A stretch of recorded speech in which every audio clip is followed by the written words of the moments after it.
कलयुग के धर्मों का वर्णन, कलयुग में शिव पूजन की विशेष महिमा का विख्यापन, व्यासकृत शिव स्तुति, व्यास प्रेरित अर्जुन का शिवपुरी में जाना और व्यास द्वारा शिवभक्त अर्जुन की महिमा।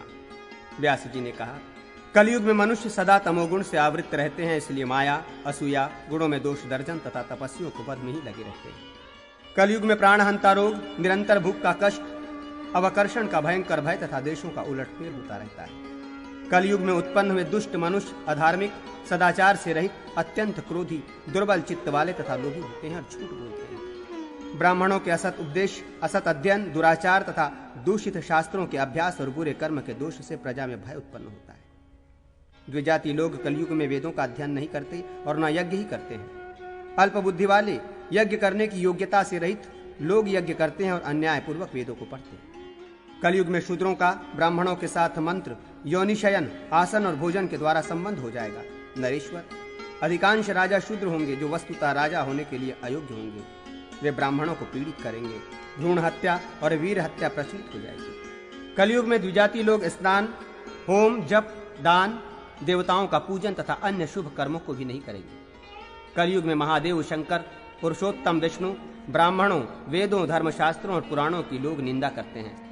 सभी लोग वेद में विविहित अनेक प्रकार के कर्मों को करते हैं तथा ब्राह्मणों की अपने धर्म में रुचि नहीं रहती। लोग कुत्सित आचार वाले एवं व्यर्थ के पाखंडों से युक्त हो जाएंगे और संसार परस्पर में बहुत याचना करने वाला हो जाएगा। कलयुग में जनपद, अन्न विक्रयी, चौराहे वेद के विक्रय स्थल तथा स्त्रियां वैश्यावृत्ति वाली हो जाएंगी। युग का अंत आने पर सफेद दांतों वाले, जिन नाम वाले, मुंडित, काशाय वस्त्रधारी शूद्र पर धर्माचरण करने लगेंगे। लोग अनाज और वस्त्र की चोरी करने वाले होंगे। चोर लोग चोरों की ही चोरी करेंगे और दूसरे चोर उस चोर का चुराएंगे। दुख की अधिकता होगी, अल्प आयु होगी, देह में आलस्य तथा रोग रहेगा। अधर्म में विशेष प्रवृत्ति के कारण कलयुग में सभी व्यवहार तामस होंगे। कुछ लोग काशाय वस्त्र धारण करने वाले, कुछ निर्गंध, यज्ञोपवीत शिखा आदि से विहीन पंथ वाले, कापालिक, वेद विक्रयी तथा कुछ लोग तीर्थ विक्रयी हो जाएंगे। कलयुग में राजा का संरक्षण प्राप्त कर अल्प बुद्धि वाले शूद्र आसन पर स्थित द्विजों को देखकर नहीं चलते, द्विजोचित व्यवहार नहीं करते तथा श्रेष्ठ द्विजों को प्रताड़ित करते हैं। परम तप, कलयुग में समय के प्रभाव से द्विजों के मध्य में शूद्र उच्च आसन पर बैठते हैं, किंतु राजा जानकर भी उन्हें दंड नहीं देता। अल्प ज्ञान, अल्प भाग्य तथा अल्प बल वाले द्विज लोग पुष्पों के द्वारा मनोविनोद के साधन, हास आदि से तथा अन्य मांगलिक पदार्थों से शूद्रों की पूजा करते हैं।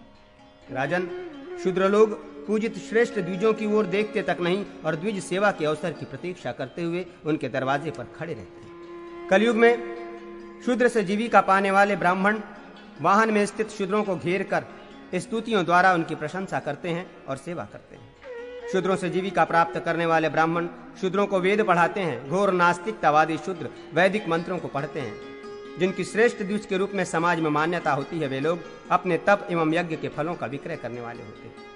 आलस्य का प्रतिष्ठा के लिए सैकड़ों एवं हजारों की संख्या में लोग सन्यासी हो जाएंगे। हे निष्पाप राजन, कलयुग में लोग पढ़े हुए को भूल जाते हैं, अध्ययन के फल के ज्ञान के लिए उत्सुक नहीं रहते, लौकिक गीतों से देवताओं की स्तुति करते हैं। कलयुग में ब्राह्मण तथा क्षत्रिय वाममार्गी, पाशुपताचारी तथा पांचरात्रिक हो जाएंगे। ज्ञान तथा कर्म का लोप हो जाने और लोगों के निष्क्रिय हो जाने पर कीड़े, चूहे तथा सर्प लोगों को कष्ट पहुंचाएंगे।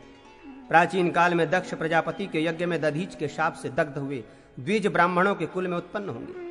कलयुग के अंत समय में तमोगुण से व्याप्त मन वाले लोग महादेव की निंदा करेंगे और व्यर्थ के धर्माभासों का आचरण करेंगे तथा दूसरे महात्मा गौतम के शाप से दग्ध हुए लोग, वे सभी ब्राह्मण आदि अपनी अपनी जातियों में उत्पन्न होंगे। वेदों में निषिद्ध व्रत और आचरण का पालन करने वाले दुराचारी तथा व्यर्थ का श्रम, धर्म मोक्ष विरोधी अर्थमात्र साधन काम अथवा दुर्जनतावश लोगों को पीड़ा देने वाले काम करने वाले लोग ऋषिकेश, श्री विष्णु तथा ब्रह्मवादी ब्राह्मणों की निंदा करेंगे। तमोगुण से आविष्ट मन वाले तथा दिखावटी धर्माचरण करने वाले अधम लोग अनेक प्रलोभनों को दिखाकर सब लोगों को मोहित करेंगे। कलयुग में लोगों के ईश्वर, देवताओं के भी देवश्रेष्ठ महादेव रुद्र मनुष्यों की दृष्टि में देव आराध्य नहीं रहेंगे, पर भक्तों के कल्याण की कामना से तथा श्रोत एवं स्मार्त धर्म की प्रतिष्ठा के लिए नील लोहित शंकर अनेक अवतार धारण करेंगे। वे समस्त वेदांत के सार रूप उस ब्रह्म संज्ञक ज्ञान को और वेद में बताए गए धर्मों को शिष्यों को प्रदान करेंगे। जो ब्राह्मण जिस किसी उपाय से उन शंकर की सेवा करेंगे वे कली के दोषों को जीत कर परम पद को प्राप्त करेंगे।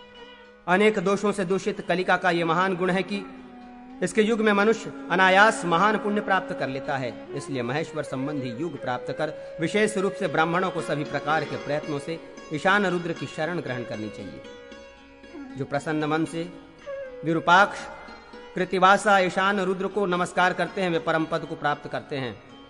जिस प्रकार रुद्र को किया गया नमस्कार निश्चित रूप से सभी कामनाओं को पूर्ण करता है, उस प्रकार अन्य देवों को नमस्कार करने से वैसा फल नहीं होता। इस प्रकार के कलयुग में दोषों को दूर करने का एकमात्र उपाय है महादेव की नमस्कार, उसका ध्यान और शास्त्रानुसार दान, ऐसा वेद का मत है। इसलिए यदि परम पद प्राप्त करने की इच्छा हो तो अन्य अनीश्वरों महेश्वर की कृपा से ही शक्ति प्राप्त करने वाले अन्य देवों को छोड़कर एकमात्र देव विरूपाक्ष महेश्वर का आश्रय ग्रहण करना चाहिए। जो देवताओं के द्वारा वंदित रुद्र शिव की अर्चना नहीं करते, उनका किया हुआ दान, तप, यज्ञ और जीवन व्यर्थ ही होता है। त्रिशूल धारण करने वाले देवाधिदेव महान रुद्र को नमस्कार है।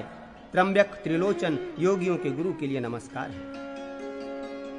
महादेव, विधा, वामदेव, शंभु, स्थाणु, परमश्रेष्ठ शिव को नित्य नमस्कार है। सोम, रुद्र, महाग्रास, महाप्रलय में समस्त प्रपंच को अपने में लीन कर लेने वाले तथा कारण रूप को नमस्कार है।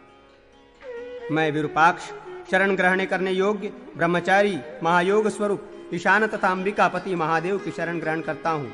योगियों को योग प्रदान करने वाले, योग माया से आवृत, योगियों के गुरु, आचार्य, योगी गम्य, पिनाकी, संसार से उद्धार करने वाले रुद्र ब्रह्मा, ब्रह्माधिपति, शाश्वत, सर्वव्यापी, शांत, ब्राह्मणों के रक्षक तथा ब्राह्मण प्रिय जटाधारी, काल मूर्ति, अमूर्ति, एक मूर्ति, महामूर्ति, वेद और दुलोक के स्वामी परमेश्वर तथा नीलकंठ विश्वमूर्ति, सर्वत्र व्याप्त रहने वाले विश्वरेता, जिनके वीर्य से ही समस्त विश्व की उत्पत्ति हुई है।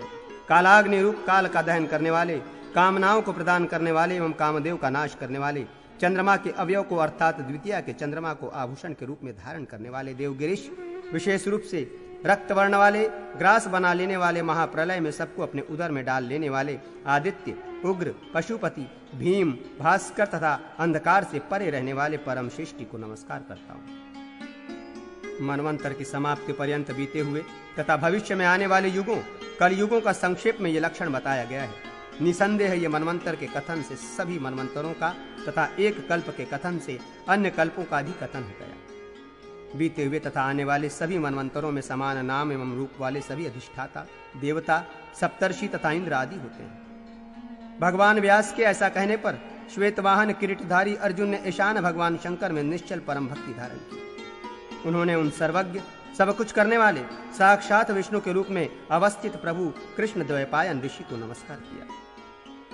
शत्रु के नगर को जीतने वाले तथा विनित उन पार्थ अर्जुन को व्यास मुनि ने अपने दोनों सुंदर शुभ हाथों से स्पर्श करते हुए पुनः कहा, शत्रु के नगर को जीतने वाले अर्जुन, निश्चय ही तीनों लोकों में तुम्हारे समान शंकर का भक्त कोई दूसरा नहीं है। तुम धन्य हो, अनुग्रहित भगवान शंकर के अनुग्रह भाजन हो। तुमने सभी ओर से नेत्र तथा सभी ओर मुख वाले सारे संसार के गुरु सर्वेश रुद्रदेव का प्रत्यक्ष ही दर्शन किया है।